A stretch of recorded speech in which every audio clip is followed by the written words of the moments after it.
وای دا په زوره رشتې مغر کوئ بچو له ژوند ربم لکۍ وکړه هلکانو ته پته هم نه وي وایي پلانکۍ څه د کېدن دی څنګه معلومات نه وي هلکانو ته راشي راویې غواړي وایي د پلانکۍ څه د کېدن دی او بس دا وشو هر پلار ته پته چې زما جزوي دا جنۍ نه ده خوښه ولې مور ته پته نه لګي چې زما لور د هلک نه دی خوښه خو څه جهالت دی حق ته د ستون ایج خبرې دي وایي ترور دې راسه پې مړی ژوندی پرېږدي د سره جاړو مړی ژوندی کوي نه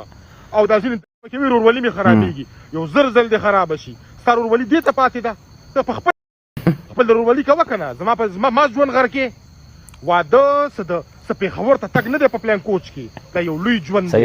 دا یو انډرسټینډینګ غواړي دا یو ترتیب غواړي ډېر هلکان د پښتو نه ژوند تېروي د زړه د پاسه ژوند تېروي مغر کوئ ځان له ژوند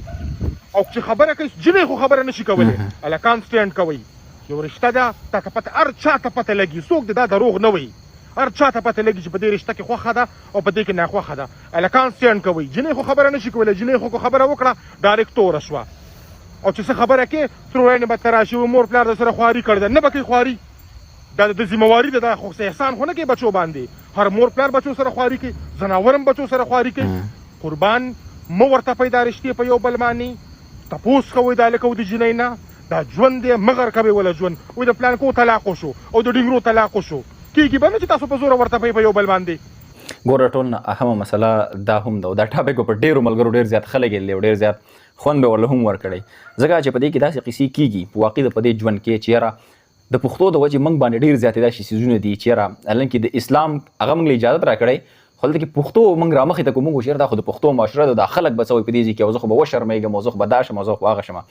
نو په واقع د ګوره چې په باد کې ستا هغه رشتهداري په دې باندې خرابېږي او په باد کې ستا هغه رشته په دې باندې ماتېږي نو دې نه بهتره خبره دا ده چې د سره اړول دغه رشته ونیسي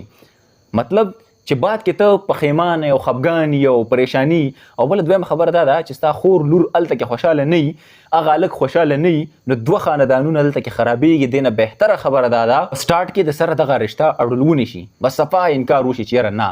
د خپل بچي نه لږ شانته کې تپوس کول پکار په دغه سټارټ کې چې یاره بچیه پلانۍ جنۍ خواله ورځو او د څنګه چې د ملګري ویل چې جنۍ خو بالکل کړپ نشي کولی جنۍ خو بالکل ویلی نشي او ټیک د پښتو معاشره د خامخا بس دا قصه پکې اوس راغلی ده نه به کېږي خو کم از کم هلک چې کوم دی که نه نو دې نه دې مور او پلار لږ شان تپوس کوي بچي پلانۍ جنۍ خواله ورځو دغه جنۍ درله کوو ستا خوښه ده نه دې ده خوښه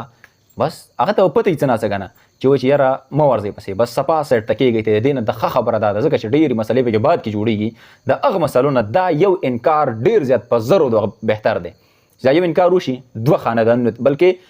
ډېر خاندانونه په دې باندې بچ کېږي نو بعد کې بیا وروسته طلاق او دا قصې پکې راځي دي نه ښه خبره ده چې په وخت خبره ونشي بهرحال د دې ټاپک حوالې سره ستاسو خپله رایې د هغه سره هم کمنټ کې شامله کړئ انشاءالله میلاویږو نږدې ویډیو کې تر هغه د الله کې اجازه د الله په امان